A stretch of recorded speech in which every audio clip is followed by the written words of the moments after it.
una variedad del murciano periférica. Es decir, aquí vamos a hablar también de algunas variedades periféricas, como la de la penibética, el altiplano y la comarca de Villena o Villena.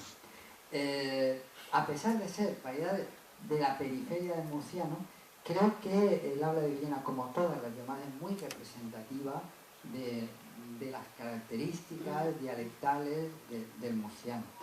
Por lo tanto,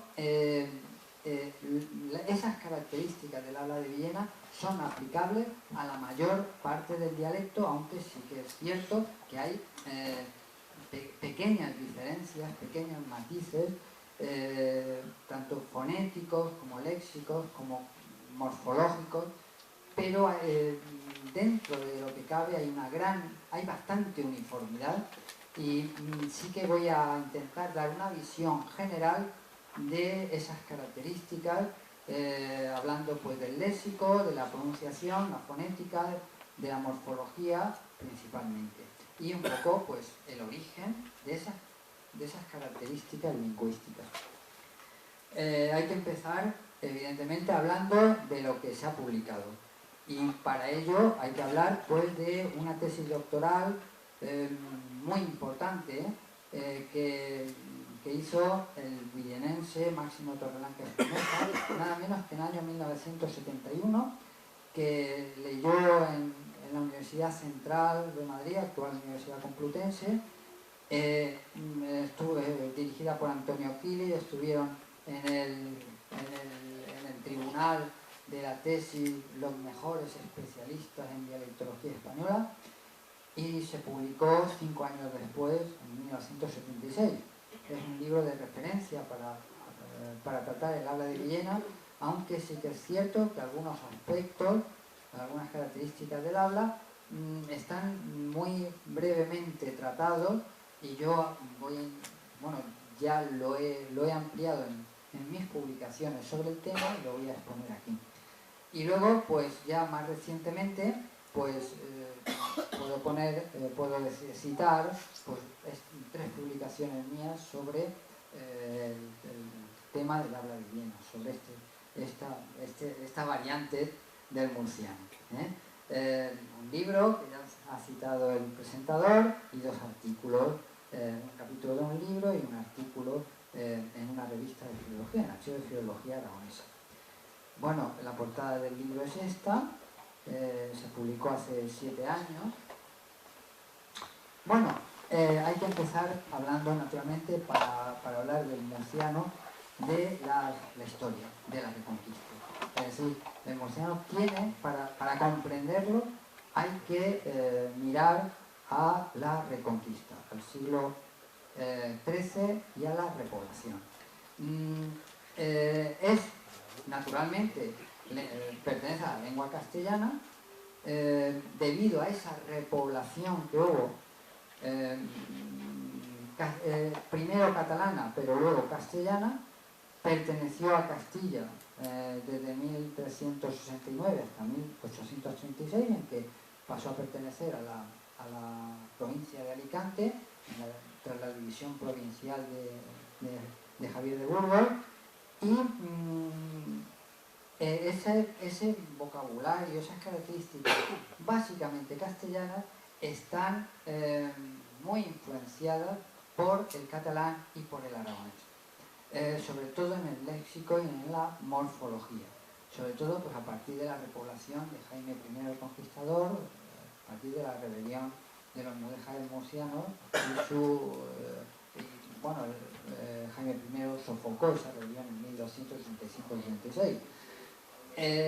Y finalmente ha habido pues una influencia andaluza que ya es moderna, ya es prácticamente del siglo XX.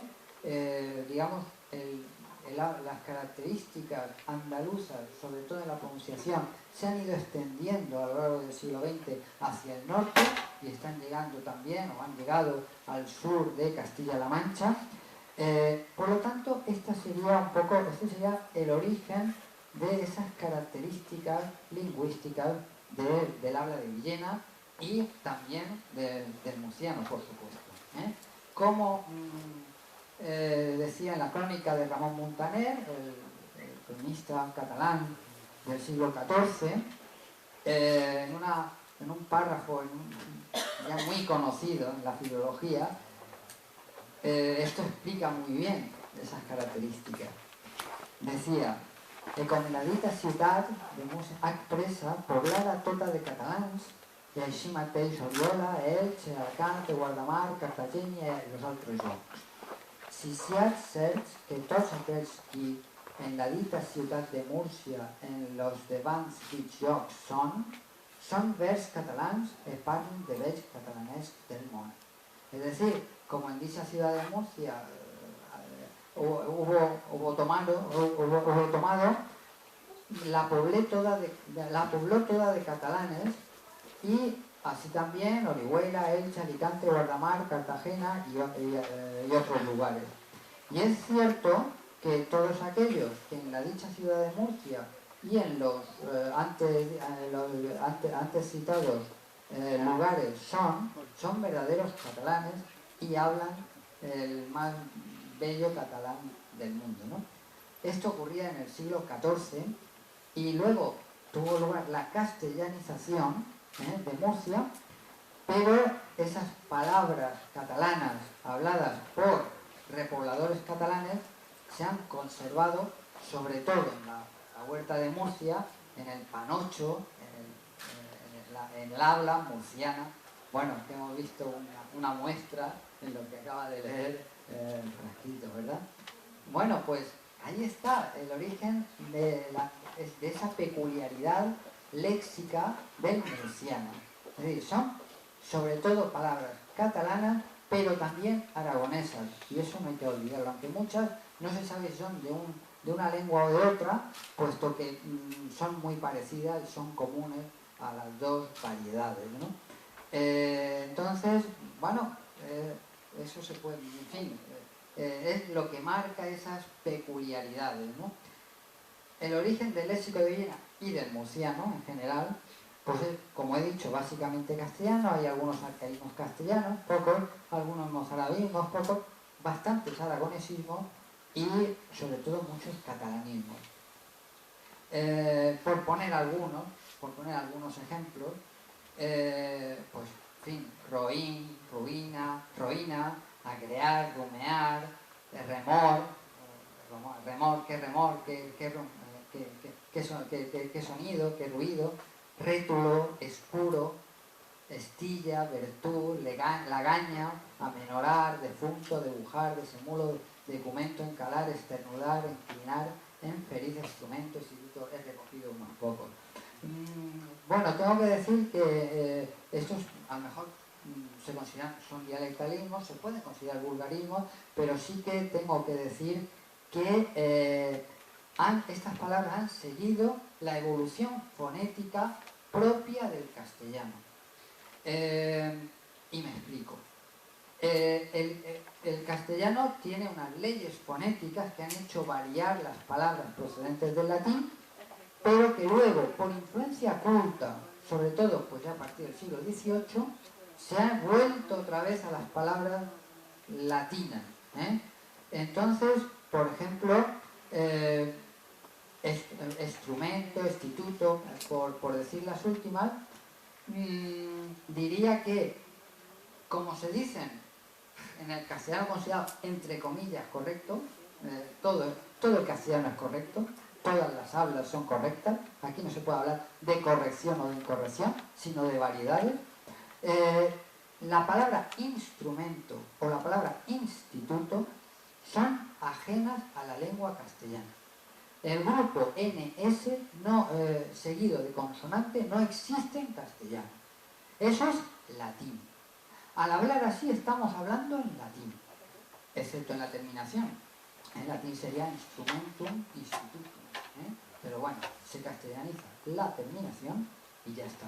Por lo tanto, la E pues es la evolución normal de la I átona, de la I breve átona del latín.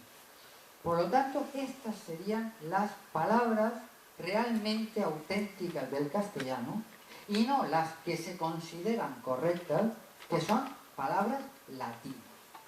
Por lo tanto, esto lo digo porque no hay que avergonzarse de hablar así, de decir estas palabras, sino todo lo contrario. Si hablamos correctamente, entre comillas, estamos hablando a veces en latín, no en castellano.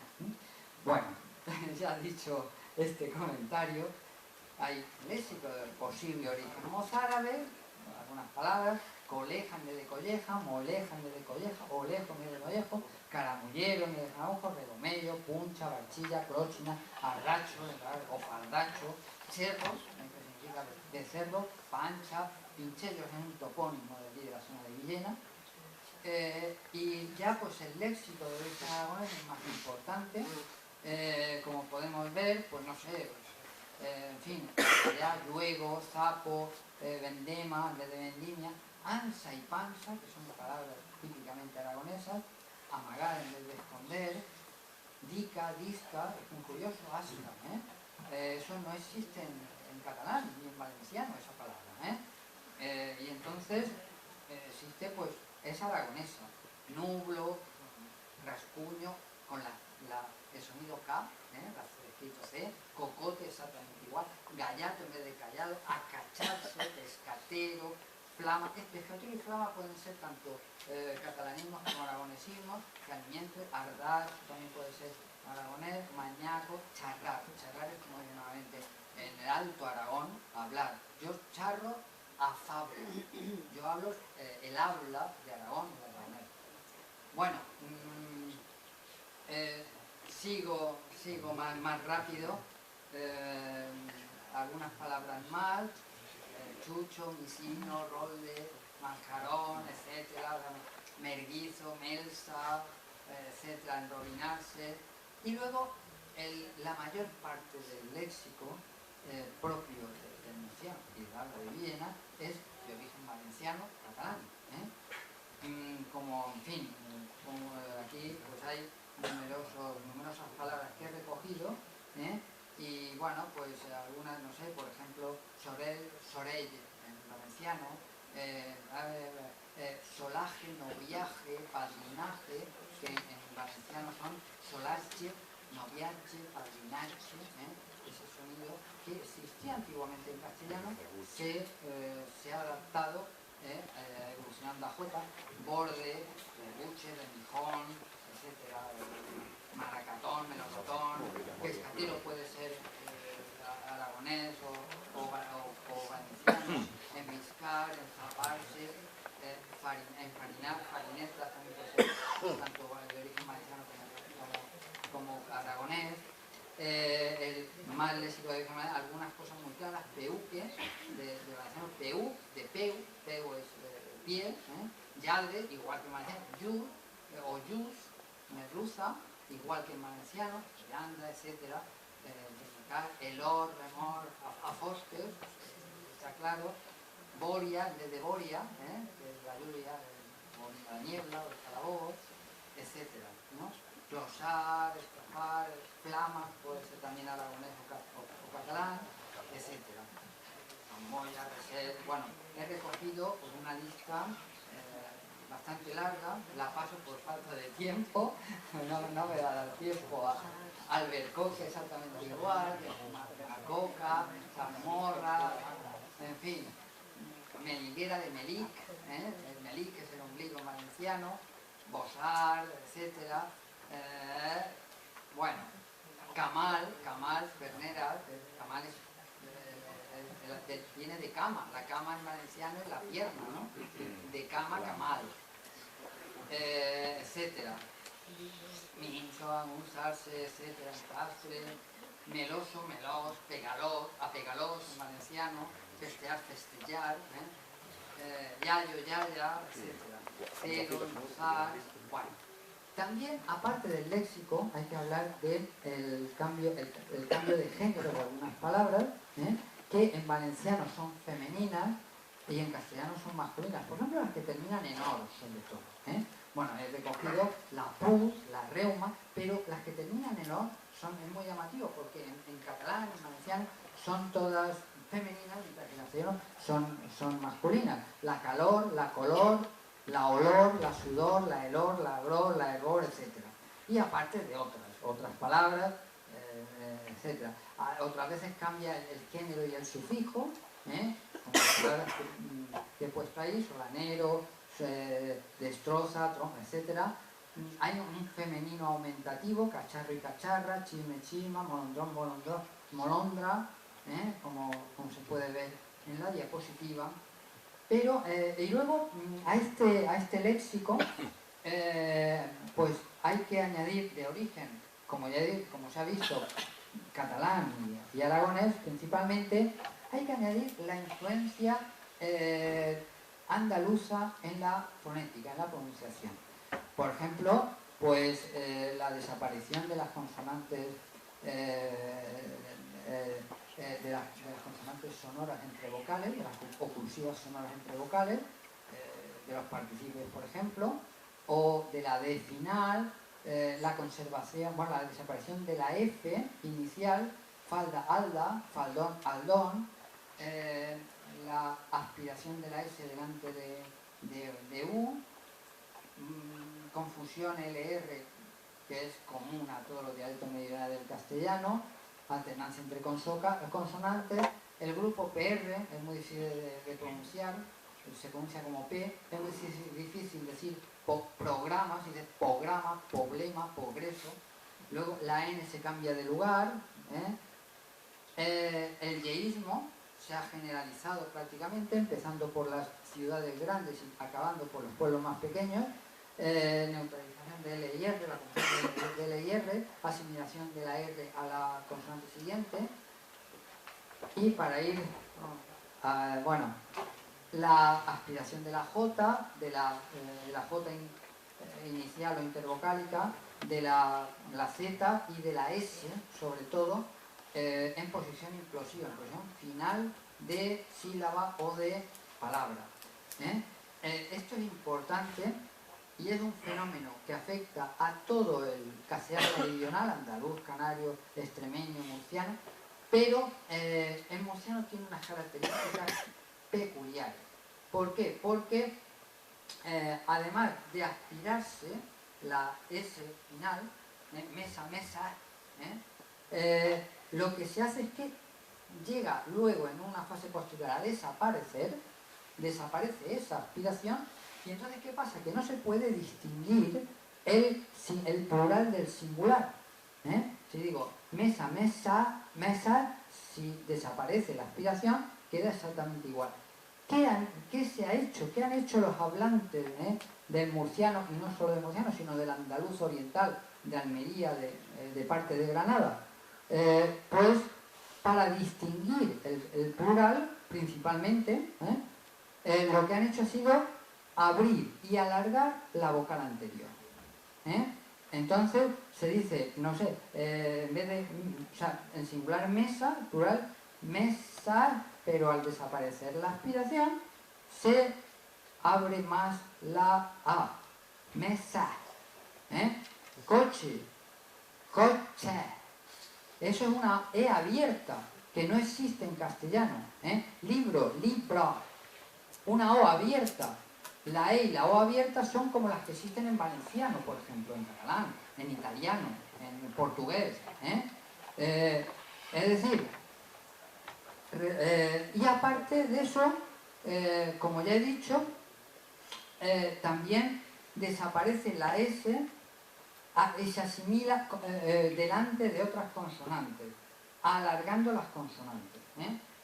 Por lo tanto, por ejemplo, mimo es una cosa, pero mismo, eso es una M larga, que es una consonante distinta. Pela, pela, etc. Por lo tanto, tenemos en murciano 8 consonantes más que en castellano, porque tenemos también 8 consonantes largas, que no existen en castellano. Tenemos más riqueza consonántica en murciano que en castellano. Hablo en murciano porque estoy hablando del habla de Villena, pero vale también para todo el murciano. Voy acabando ya, me ponen que quedan 5 minutos. Bueno, no me voy a atrasar. Y en cuanto a las vocales, como ya he dicho, resulta que tenemos, en vez de tener las 5 vocales del castellano, A, E, I, O, U, que es el sistema vocálico más pobre que hay en Europa, junto con el griego y el vasco.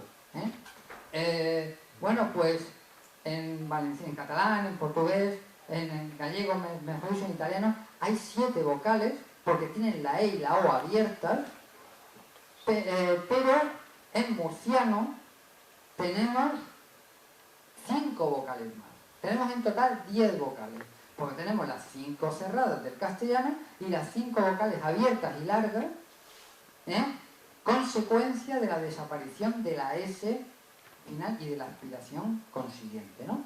Entonces, esas 5 vocales nuevas que no existen en castellano y que hacen del murciano una lengua fonéticamente o fonológicamente quiero decir, más rica que el castellano, que el valenciano y que la mayoría de las lenguas románicas, excepto el francés, que tiene más vocales, alguna vocal más, pues serían la A, lo que se hace es, como no se puede abrir más, se cierra un poquitín, entonces se hace como en inglés man, por ejemplo, mesa, en vez de mesa, mesa, como en inglés man, cat, la E como en la de valenciano, la E abierta, como en la de ciencia, ¿no? Pues eso, ya he dicho el ejemplo, coche, coche, la O, pues exactamente igual, como en valenciano, historia, una cosa es historia y otra historia, pues esto es libro, libro, es otra vocal distinta. Y luego la I y la U, que son abiertas y largas, que son más extrañas, pero bueno, existe la I en algunas palabras catalanas y en inglés, la I abierta, y la U abierta también existe en inglés, y hay pues alguna palabra catalana como don, que está entre U y yo. Por lo tanto, bueno, este sería el alfabeto fonético internacional, y entonces aquí se pueden situar algunas de las vocales que he dicho. Están las normales, A, pero esta es la A, en este caso un poco más cerrada porque no se puede abrir mal. A ver si lo señala. La E abierta, la E cerrada, la I cerrada, la I abierta, la U cerrada, la U abierta, la O cerrada y la O abierta. Por lo tanto, esto vale para todas las lenguas, por lo tanto, tenemos un sistema fonológico en murciano mucho más rico que en castellano. Además de las vocales, de las 5 vocales del castellano, como ya he dicho que son estas, se representan así en forma de triángulo, pues en Villena y en el murciano en general, tenemos 10 vocales que se representan de esta manera. Bueno, la riqueza mayor es evidente con esas 2 vocales y U abiertas y largas, y estas 3 vocales nuevas que no existen en castellano. Pero además, en algunos lugares de Murcia, como Murcia y la Huerta, también existen las vocales nasales. Es decir, desaparece la N final, la N implosiva, y al desaparecer nasaliza la vocal, como ocurre en francés y como ocurre en portugués. Y entonces tenemos, por ejemplo, camión, como decía en Murcia, camión. Como, igual que en francés pronuncian, cuando están en un bar, en un restaurante, y llaman al camarero, ¿cómo lo llaman? Garçon. En murciano se dice cambrión. Cambrión, bueno, pero es un ejemplo, ¿no? Melón, pues melón. Es una O nasal, que es otra vocalización. Por lo tanto, donde esto ocurre, ya no hay 10 vocales más, hay 15 vocales en total. 5 cerradas, 5 abiertas y largas y 5 nasales. Para terminar ya, resumiendo, tenemos la influencia catalana y aragonesa en el léxico, como ya he dicho, influencia aragonesa en la morfología, no he hablado de la morfología por falta de tiempo, y la influencia andaluza moderna en la fonética, con esas peculiaridades del andaluz oriental y del murciano que son tan importantes. Bueno, este es el mapa final, y aquí pues tengo que acabar ya porque ya me paso de tiempo. Muchas gracias.